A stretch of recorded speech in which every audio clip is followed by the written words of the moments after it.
Често се случва хората на тротуара да спрат, да вдигнат палец и така нататък.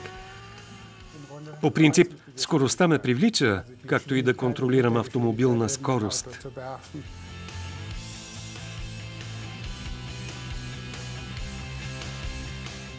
Въодушевлението ми към автомобилите е още от младежките ми години.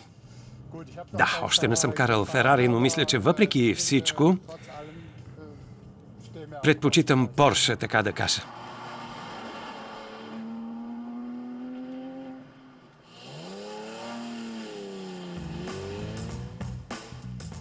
Той е Порше фен и въпреки това шофира БМВ с удоволствие. Но трябва да е правилното БМВ, като това рядко М1. Предприемачът Герт Брайтфорд от Золинген харесва спортния баварски олдтаймер. Тук наяве излиза онова първично шофиране. Нямаш сервоусилване и по този начин, разбира се, получаваш съвсем различно усещане за колата. Естествено, този автомобил има много добро пътно поведение и шасито може, поне по отношение на шофирането, да бъде сравнено с модерното окачване. Това е автомобил, с който без проблеми можеш да изминеш и по-дълги отсечки. Преди време аз сам не вярвах в това.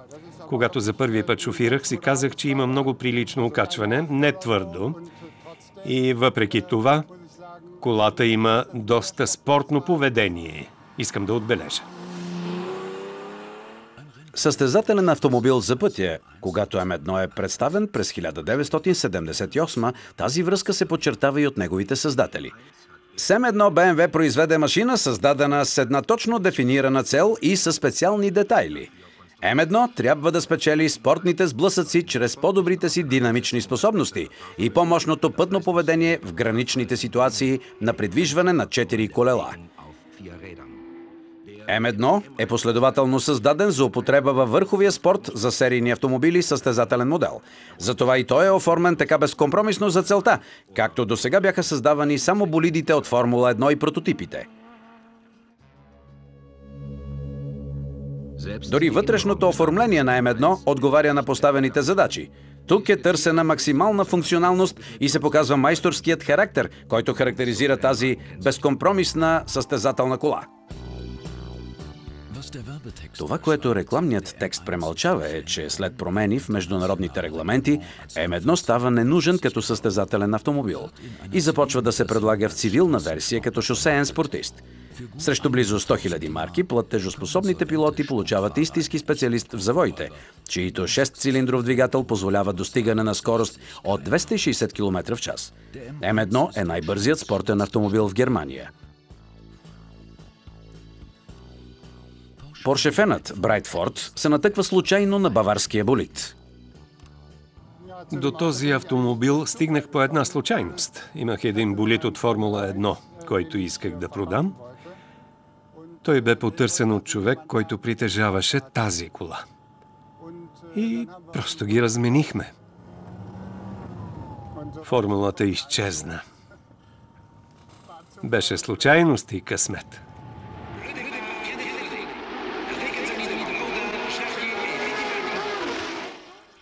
БМВ превръща несполуката в маркетинг успех и създава през 1979 година собствена състезателна серия. Под етикета Procar състезатели от Формула 1 се конкурират с пилоти от туристическите и други серии в рамките на Гран При уикендите. Немислимо днес. Първите 5 пилоти от квалификациите във Формула 1 автоматично се класират за старта на М1 и преди главното състезание стартират и в Procar серията.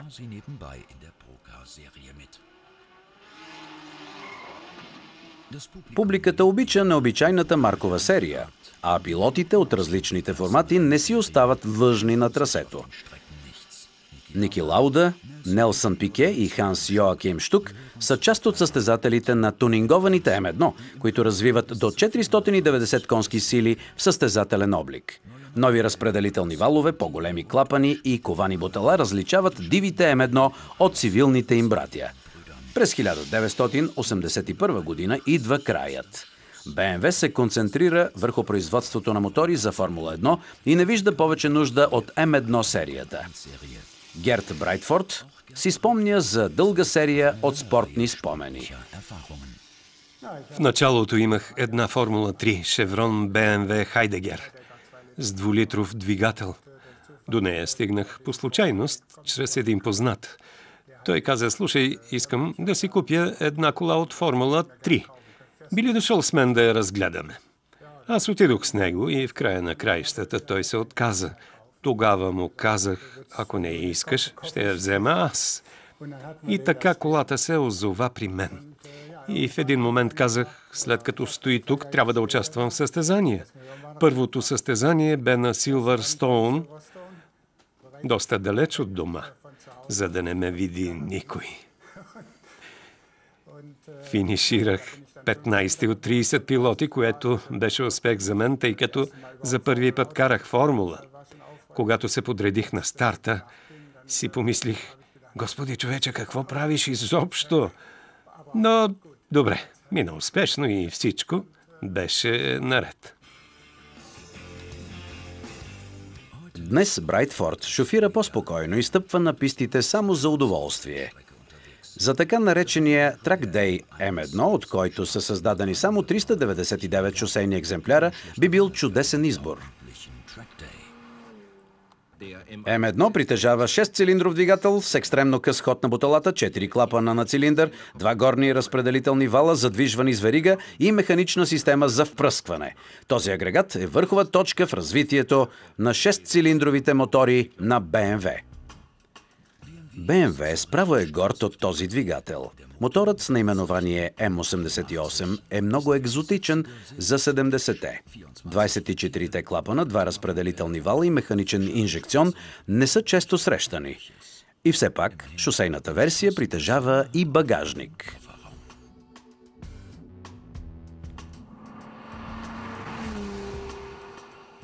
Рядък автомобил, който впечатлява, дори в днешно време. Да, често се случва да видиш как хората на тротуара спират, поклащат глава и вдигат палец. Това е добро преживяване. Сядаш вътре и започваш да разсъждаваш спокойно мога да кажа, за красотата на колите. Въодушевлението към автомобилите е още от младежките ми години. Тогава обаче нямах възможност да карам някакви или точно тези автомобили, освен едно НСУ ТТ, който и тогава и днес е хубав автомобил.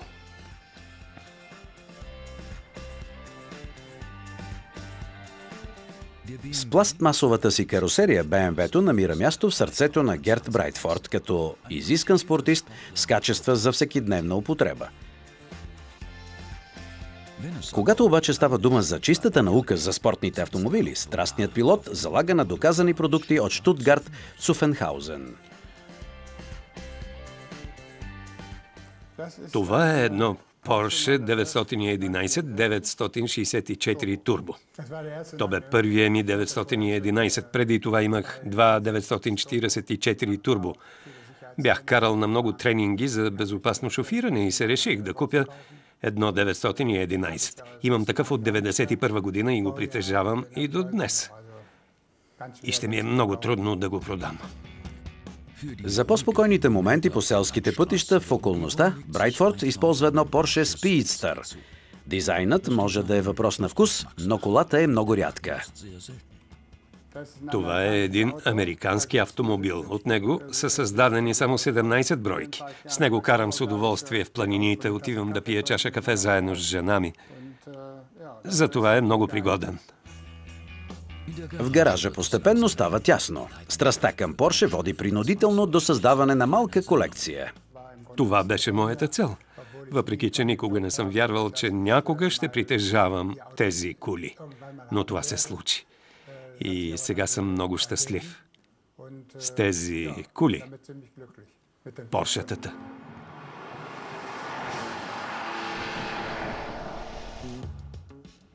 Много коли с емблемата на Порше са намирали място през годините в гаража на Брайтфорд. Най-благородният модел в конюшната е един 911 GT3 RS от серията 997. Състезател за пътя, олекотен и чист.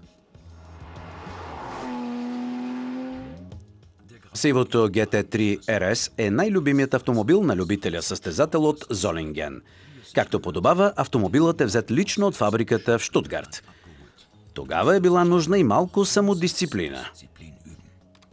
Денят беше лош. Валеше и с тези спортни гуми бе много трудно да карам. Трябваше да се приберем от дома с 60 км в час. Беше голямо изпитание.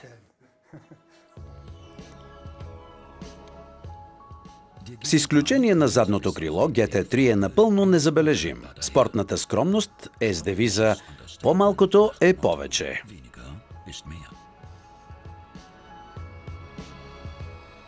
Интериорът е семпъл, но в задната част галопират 450 кончета, извадени от 3,8 литров обем, които превръщат 911 в играчка за мъже. Със сигурност е играчка. Би могло да се приеме повече като такава, отколкото като автомобил, с който да си служиш. Герт Брайтфорд използва GT3 въпреки това, но по свой начин.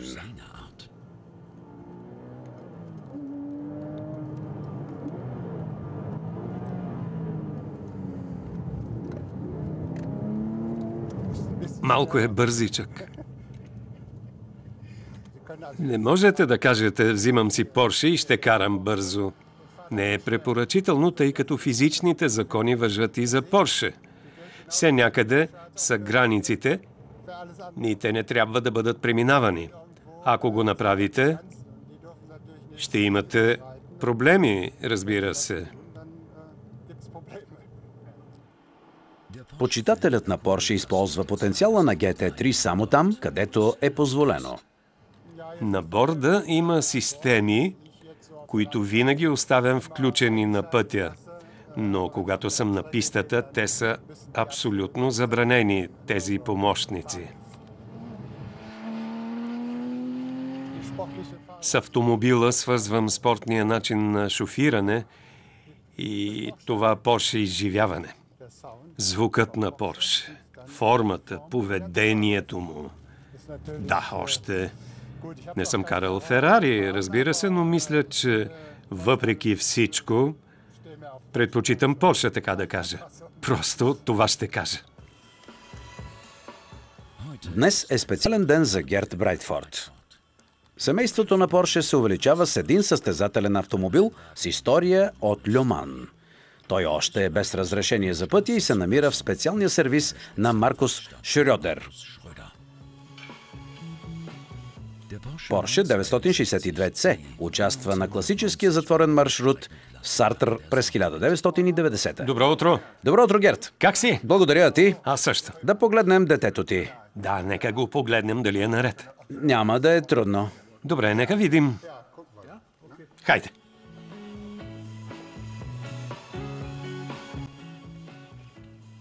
Брайтфорд купува 962 само преди няколко месеца и още не го е карал. Затова първоначално предстои седяща проба. Кокпитът се оформя за новия притежател. Като обувка по поръчка е. Да. Перфектно. Харесва ли ти? Така е по-добре с седалката. Да. Само тук ще имаме голям проблем с шлема. Мястото е тясно. Покривът трябва да бъде променен при всички случаи. Нека затворим вратата и да видим как изглежда. Като истински състезателен автомобил, това Порше от Льо Ман е създадено около водача. Това означава, че всеки нов пилот зад волана трябва да оформи мястото си. Да, ще е тясно. Има малко място тук. Не, нямаш нищо. Всъщност тук. При всички положения ще увеличим височината на тавана. Да. Първи впечатление бе шофиране. Едно непознато чувство за предприемача. Покупката без тестово шофиране означава проверка дали влизаш. Трябваше всъщност да помислим за това. Но сега не мога да го променя. Трябва да вляза. Тези проблеми с позицията за седеене съществуват винаги. Формулата също трябва да бъде напасната. Това не е проблем. Зависи от водача.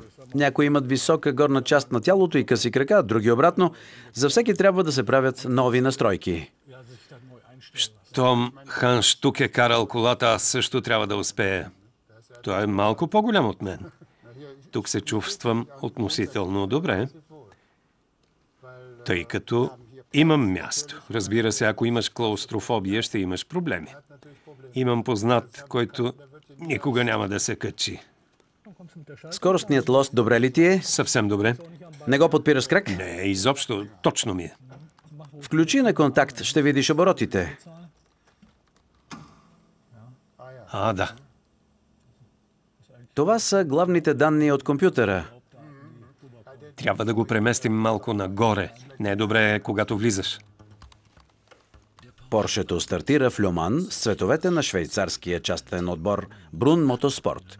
Впечатляващият болид е украшение за всяка колекция от Поршета. Покупката всъщност не е била планирана. Случайно попаднах на този автомобил. Бях при един познат, който се занимава с състезания. Той каза, имам много хубаво 962, което стои в Англия. Имаш ли интерес към него? Да, казах, нека го видим. Докарай го. И след 14 дни колата беше тук, видях го и любовта от пръв поглед се случи. Създаденото от Порше първоначално за група C в края на 80-те 962 е твърда величина по световните писти. Машината печели 54 победи и безбройни шампионати. Този екземпляр тук дори може да бъде шофиран легално на пътя. Историята на тази кола е, че през 1990 година участва в последното си състезание в Люман. И след това е преработена като шосейна кола. Принципно колата е непроменена, но определени части, които трябва да отговарят на закона за движение по пътищата, са променени. Следствие на което колата може да се кара на пътя. Люман. През 80-те легендарното 24-часово състезание се държи здраво в ръцете от Порше. Едва в края на десетилетието конкуренцията наваксва. Но 962 е силен и през 90-те, както през 1994. Доразработен, печели без подкрепа от завода още една победа в класическото състезание. През 1986 година честа се пада на Дерек Бел и Ханс Штук. Дерек Бел вижда карирания флаг за четвърти път. В задницата на 962 работи чиста състезателна техника. Само допълнителните заглушители различават задвижването от това на болида, както и няколко кончета. Колата има различен мотор. Преди са карали с 3-литровия двигател. Имало е, разбира се, и 3,3 литров. Този е 3,4 литров. Подозирам, че това е направено заради издържливостта. Имам допълнителни 100 конски сили мощност, увеличена от 700 на 800 конски сили. По каталог. Аз не съм го изпробвал. Маркус Шрьодер и Герт Брайтфорд са изправени пред следващия голям момент. Двигателят на Порше трябва да бъде събуден за живот. Запали го, топъл е.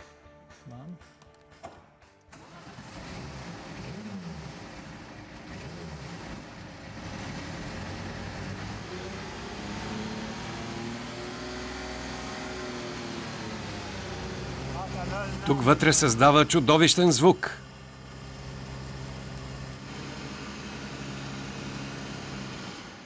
По принцип скоростта ме привлича, както и да контролирам автомобил на скорост.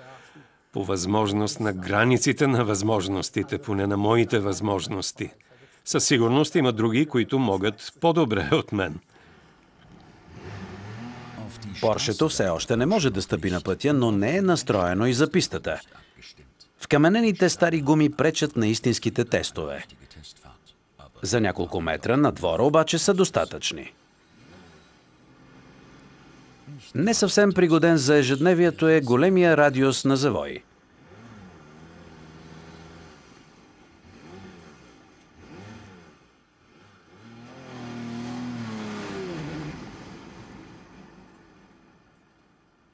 Въпрос на навик е и трудното превключване.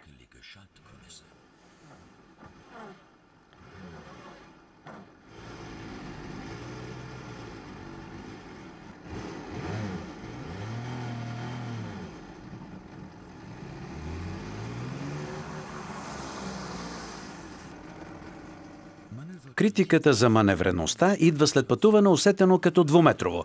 Справяш ли се? Просто е изключително. Върви добре. Превключва и всичко пасва. Отзад има някакъв звук, не знам от какво е. Сега задната предавка не работи. Да, добре беше. Можеше да е 30-40 км по-дълго.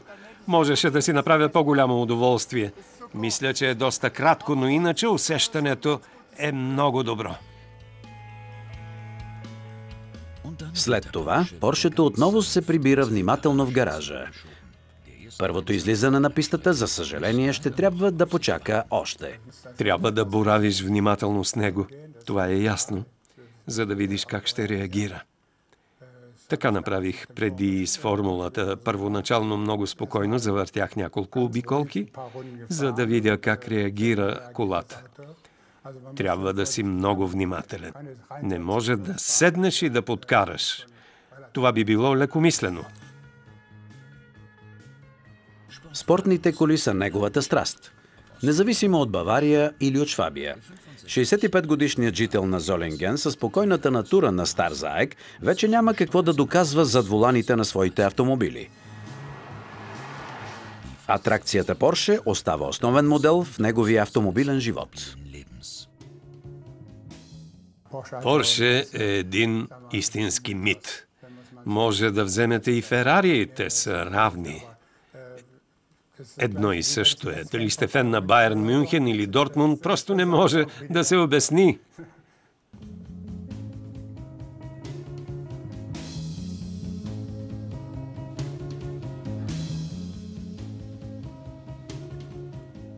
Мечтите са позволени. Да, моделът 917 на Порше би бил мечта. Само че той е малко скъпичък. Герт Брайтфорд се впечатлява от истински състезатели, но и на пистата той е особена натура. Аз съм в една възраст, в която е задължително да знаеш къде са границите. Не искам и да щупя нещо и мисля, че трябва да остана малко под тези граници. Особено с такива скъпи автомобили, с които вече не можеш да станеш световен шампион.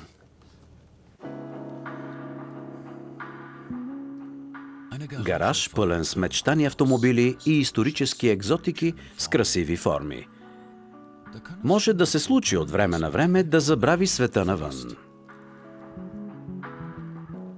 Случи ми се следното. Имах болид от Формула 3.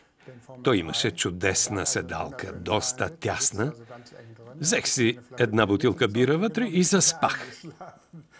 Дойде жена ми и казва: „Ей, какво става с теб?“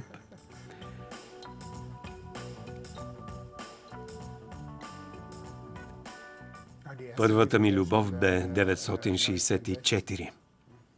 Трябва да кажа, че това са автомобилите, по-специално старите модели, с които израстваш. През 1976 дойде първото турбо. И сега това е наследникът му. Голямата любов е това лошо Порше в състезателен костюм. За Герт Брайтфорд той е едновременно обект на желание и инвестиция. Истинската любов на спортния шофьор остава 911 GT3 RS, състезателният болид за пътя. Болидите на Герт Брайтфорд могат да бъдат открити на самотните планински пътища. Там той е у дома и се чувства точно толкова добре, колкото и на пистата.